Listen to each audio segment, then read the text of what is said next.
გამარჯობა, მე ვარ ნათინა სარი და მე ვარ მექსელე, ვცხოვრობ საქართველოში, ქალაქ ხარცხეში. მე მინდა მოგეწოდოთ ინფორმაცია თუ რა მნიშვნელობა აქვს ადამიანის აზროვნებას. იმიტომ რომ ნებისმიერი შედეგი, რომელიც ჩვენ არ მოგწონს, რაც არ უნდა გასაკვირი იყოს, მხოლოდ ჩვენი აზროვნების შედეგია და ნებისმიერი შედეგი, რაც არ უნდა გასაკვირი იყოს, რომელიც ჩვენ მოგწონს, ესეც მხოლოდ ჩვენი აზროვნების შედეგია.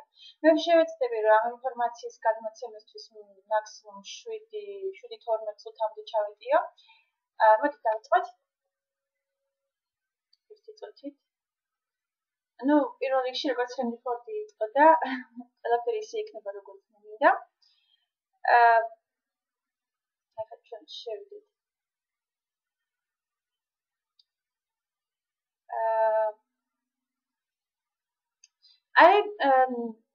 მაგალითად ავიღოთ. ავიღოთ ესეთი მათემატიკაში ყველა ვიცით რომ არის ესეთი მინუს უსასრულობიდან პლუს უსასრულობამდე. ასე. აქ იყოს 0. და გავადიდოთ. ასე.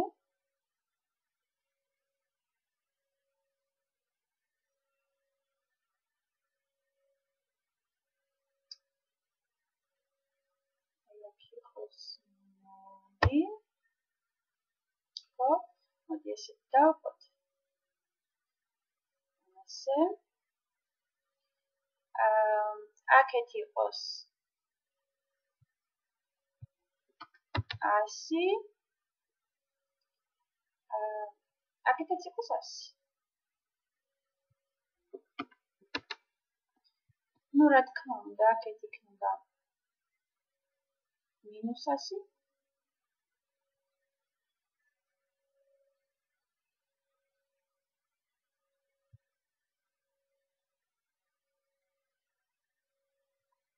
და აქეთ იქნება +100.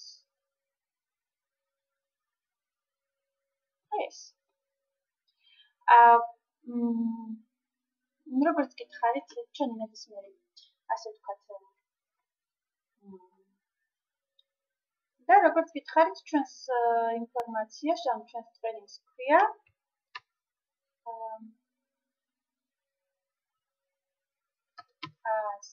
მოდი ქართულად დავწეროთ.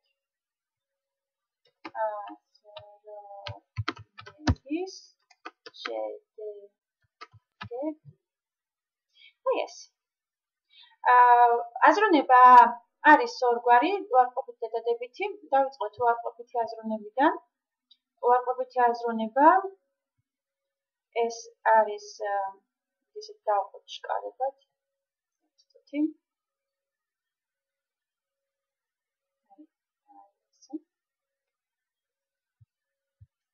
ვკოცრად ჯოხი უნდა ავიღოთ. ასე. ასე და 1-3 და 4. ასე აქაც 1, 2 და 3 და 4. ანუ აქეთ იყოს -,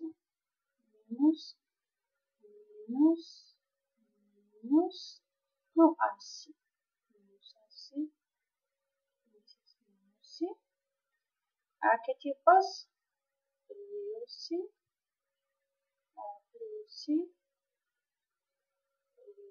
და კიდევ +.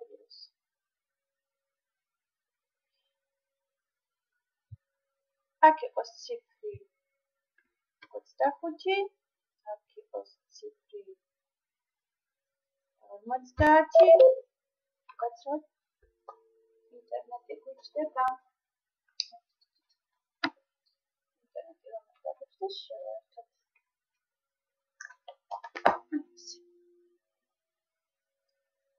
აქ იყოს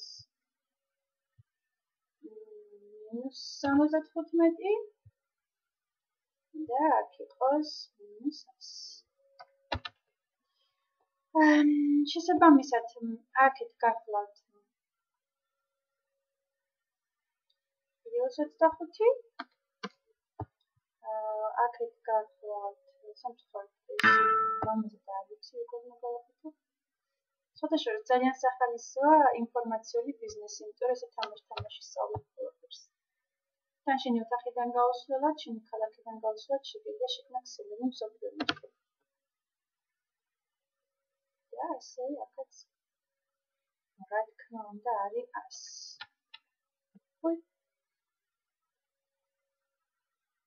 ეს. ახლა შეხედეთ რა ხდება. უარყოფითი აზროვნება, ან ჩემს არასასურველი შედეგები მოდის როგორი აზროვნებიდან. გაქვს იმედები, ანუ იმედით ცოცხლობ და გგონია რომ რა ქვია, მოლოდინები რომ ყველაფერი კარგად იქნება, ანუ გადაწყვეტილებების მაგალითად გაქვს იმედები რომ ყველაფერი კარგად იქნება. შესაბამისად, ბუნებრივია შენი იმედები რა თქმა უნდა გაცრუდება და შესაბამისად შენ აღმოჩნდები არასასურველ რეალობაში. არასასურველი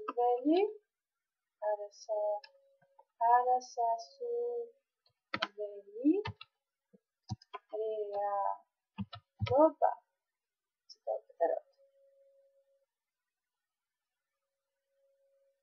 ეს არასასურველი რეალობაში.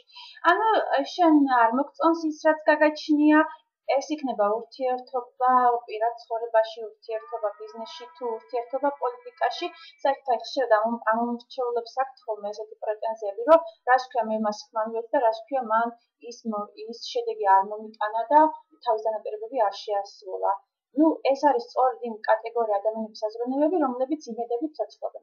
შესაბამისად, როცა შენ იმედი შედეგად მიიღებ შენთვის არასასურველ რეალობას, ბუნებრივია და ლოგიკურია, რომ შენ უკვე დაიწყებ განსჯას მოვლენების განსჯა ადამიანების თუ რატომ ხდა ასე, რატომ არ აი ამ დღეში, რატომ რაღაცა არ გამიმართლა, რაღაცა ცხოვრობ გარკვეულ ქვეყანაში, რაღაცა არ ყავს პატრონი, რომ თქვათ წარმატებას მიაღწიო და ასე შემდეგ და ბუნებრივია ავტომატურად შენ უკვე ასე რომ ვთქვათ ადამიანი ღებულობ იმ რეალობას, რომელიც შენ არ მოგწონს, იმ არასასურველ შედეგს, ანუ შენ ასე რომ ვთქვათ ხარ როგორ ახსნაი ცოტა ესეთი რბილი სიტყვა მინდა შევარჩიო, რომელიც გულს ძალიან არ დაგწყვეტავთ. ზარალი კაცობრიობისთვის, აი უსარგებლო ადამიანი ხარ, აი უსარგებლო სამყაროსთვის. მე ისე ვიტყოდი, ესე დავარქმევდი, იმიტომ რომ მე ეს კატეგორია ადამიანებს მართლაც რომ უსარგებლოს ვეძახ.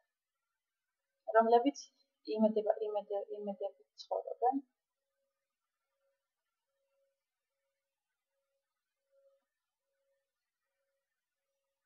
შეიძლება ის გადატანა გადავიდა. Ну, უსარგებლო სამყაროს და განსჯას. რა ხდება სხვადასხვა შემთხვევაში, ან თუ ჩვენი იდეა იქნება რომ გქონდეს რაღაცების იმედი, შესაბამისად მივიღებთ ჩვენთვის არასასურველ რეალობას, რასაც მოყვება ამ არასასურველი რეალობის განსჯა და შესაბამისად ჩვენთვის არასასურველ შედეგს მივიღებთ, ანუ ვიქნებით უსარგებლო სამყაროსთვის. რა ხდება ამ შემთხვევაში, თუ ჩვენი იდეა იქნება რომ იმედების ნაცვლად მივიღოთ გადაწყვეტილებები.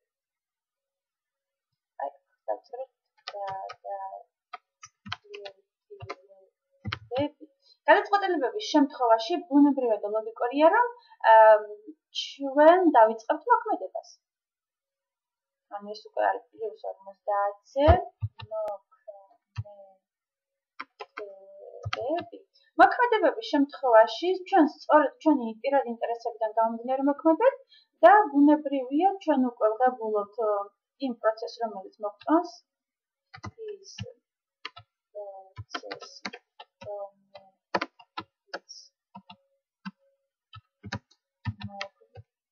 მოგწონს და ლოგიკურია, როცა ჩვენ გვაქვს ის პროცესი, რომელიც მოგწონს, შესაბამისად ჩვენ ვღებულობთ ჩვენთვის სასურველ შედეგს. შედეგი.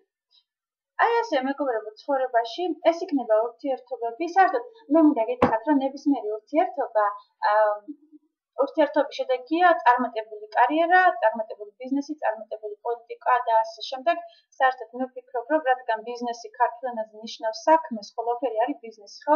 დიასახლისობაც ბიზნესია, უბრალოდ ამ შემთხვევაში დიასახლისის ფულს არავინ არ უხდის, ამიტომ ძალიან დიდი მნიშვნელობა აქვს ჩვენ როგორი აზროვნება გვაქვს, ანუ ჩვენი როგორი აზროვნება გვაქვს, თუ გვაქვს იმედიანი, აი ასე თქვენია, კაცი იმედით ცოცხლობს, თუ გვაქვს ასეთი იმედი, თუ ვართ იმედზე მაცხოვრებელი ადამიანები, ყოველთვის მივიღოთ ჩვენთვის სარგებლო შედეგებს, ხოლო თუ ყველანაირი იმედების გარეშე უბრალოდ ვიღებთ გადაწყვეტილებას, რომ ვიმოქმედოთ ისე, რომ მივიღოთ ჩვენთვის სასურველი პროცესი, ავტომატურად მივიღებთ ჩვენთვის სასურველ შედეგებს. მე დროებით დაგემშვიდობებით, გისურვებთ ყველაფერს საუკეთესოს და წარმატებას და მინდა გითხრათ, რომ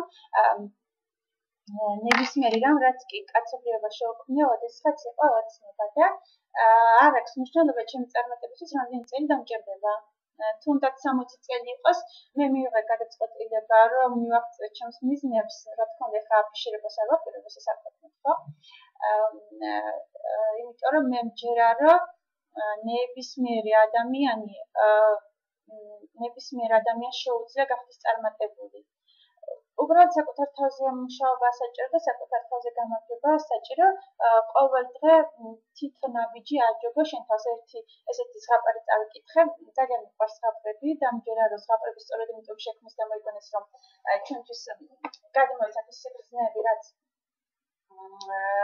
უნდათ რომ ვთქვა. იყო ერთი მელია და ერთი წყუ.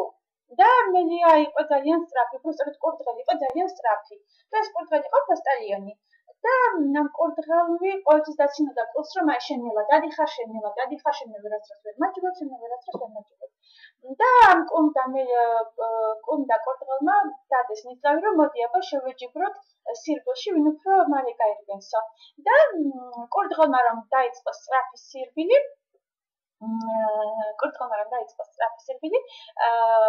დაიღალა და თქვა რომ მოდი ახლა მე დავიძინებო, კუ მაინც ვერ დამეწევაო და კარგად რომ გამოვიძინებ, მე გავაგრძელებ გზასო. ამაშობაში კი კუ ნანელა მიაბიჯებდა და აღმოჩნდა რომ როცა კურდღელმა გაიღვიძა და ისევ დაიწყო სირბილი, აღმოჩნდა რომ უკვე იყო დანიშნულების საფრთხეზე მისული. ანუ ეს რას ნიშნავს, მეგობრებო? როცა თქვენ ფიქრობთ და ოცნებთ წარმატებაზე, არ აქვს მნიშვნელობა ეს რას ეხება. და თქვენს გარშემო ხედავთ უამრავ წარმატებულ ადამიანს, თქვენ გიჩნდებათ ბარიერები, ეს მეც გამოვიარე, რა თქმა უნდა და მე თვითონაც ესე მე ხედავდი, რომ მე აი მათ ვინ ჩემზე წარმატებულია, ვერასდროს ვერ დავეწევი. მაგრამ აღმოჩნდა, რომ თუმცა არანაირი მნიშვნელობა არ აქვს, ვინ არის ჩემზე წინ. თავარია მე მოვინდომო, რომ გახდეთ ჩემს თავზე მაღლა, ჩემს თავზე წინ დავდგე ყოველთვის. აქედან გამომდინარე, უბრალოდ კიდევ არის ერთი ესეთი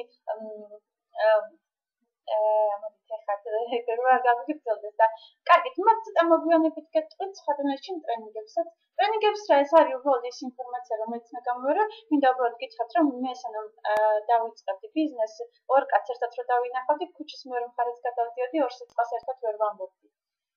მაგრამ უბრალოდ მჩევიჯეროდა ჩემი შინაგანი სამყარო, სიმჯეროდა ჩემი სიმართლის. მე ვხედავ თუ ქსელური მარკეტინგი, სხვადასხვა რას ნიშნავს ქსელური მარკეტინგი? მოდით ბარემ აი ამასაც შევეხოთ. ხშირად ჩემთვის მაგალითად 4 წლის წინ რომ ვინმე შემოეთავაზებინა ქსელური მარკეტინგი, ალბათ სტრასბურგის სასამართლოში ვიჩილოდი, იმიტომ რომ ჩემთვის ქსელური მარკეტინგი იყო, რასაც ვხედავდი ეს ჩანთებში რომ აქვს ჩალაგებული და ბუკლეტებით რომ დადიან და რომ გთავაზობ პროდუქციას. მაგრამ თურმე აღმოჩნდა რომ ქსელური მარკეტინგი ეს არის თუნდაც აი ეს მაგალითად. ჩვენ ხშირად მაგალითად შევდივართ Facebook-ზე. გადავიდეთ ჩვენ Facebook-ზე. ჩვენ ხშირად შევდივართ Facebook-ზე, ვაკეთებთ მოწონებებს და ვაკეთებთ გაზიარებებს. შესაბამისად, ჩვენს მიერ მოწონებული ინფორმაცია, გაზიარებული ინფორმაცია მიდის უკვე სხვა ადამიანებთან და ისინი ავტომატურად ჩვენ ვართ საშუალება, რომ ადამიანები ამა თუ იმ პოსტის შესახებ თუ ინფორმაციის შესახებ გაიგოს ინფორმაცია, ხო? ანუ ჩვენ ვქმნით ინფორმაციულ ქსელს. ჩვენ ვქმნით ინფორმაციულ ქსელს და სწორედ ეს არის ქსელური მარკეტინგი და ქსელური ბიზნესი. რომ ჩვენ ვქმნით ინფორმაციულ ქსელს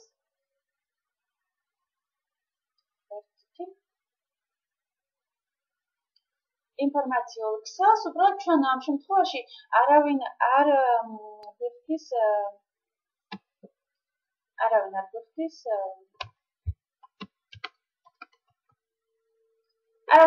შემოსავლებს, ასე რომ ვთქვათ.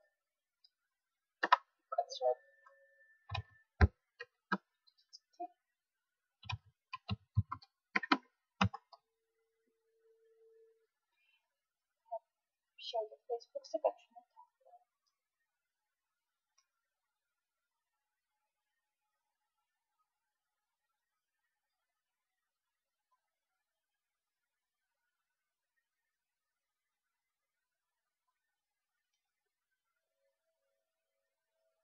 აი შევედით Facebook-ზე. მეგობრებო, აი მაგალითად, როცა გადახვდეთ თქვენს მთავარ გვერდზე,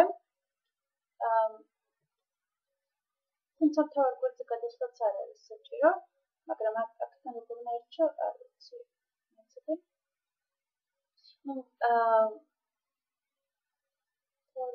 მთავარ გვერდზე არა. აი შეხედეთ მაგალითად. ნებისმიერ ამას როცა მოვიწონებ, ხო? აი აქ მე დედამიწა რომ არის, აქ გამოჩნდება რომ ნათინას არზე მოიწონა რაღაცა პოსტი. ამას უკვე ხედავს სხვა ადამიანი. ან თუ რაღაცას გავაზიარებ, ხო? იგივე აი აქ ამ შემთხვევაში ჩანს რომ ვინდა გააზიარა, ვინ რა მოიწონა და აქედან გამომდინარე ბუნებრივია იქნება ასე რომ ვთქვათ ინფორმაციული ქსელი და სწორედ ეს არის ქსელური მარკეტინგი. ასევე მთავარი რაც მინდა გითხრათ, რომ ალბათ თქვენ ასე რომ ვთქვათ ხშირად პოსტავთ ხოლმე თქვენს განცხადებებს ან რაღაცებს და ან არც ერთი მოწონება არ მოგით ან რაღაც ასე შემდეგ, ხო? ეს იმის ბრალია, რომ ჩვენ Facebook-ში პარამეტრები როგორ გვაქვს დაყენებული.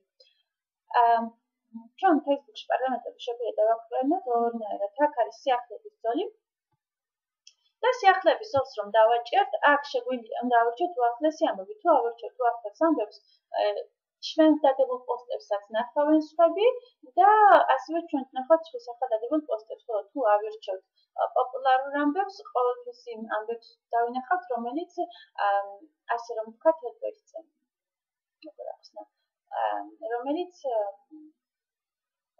რომელსაც მეტი მოწონება ან მეტი გაზიარება გააჩნია. სულ ეს იყო ის თქმაც მინდა და შეიძლება ძალიან ლამაზი რაღაც არის.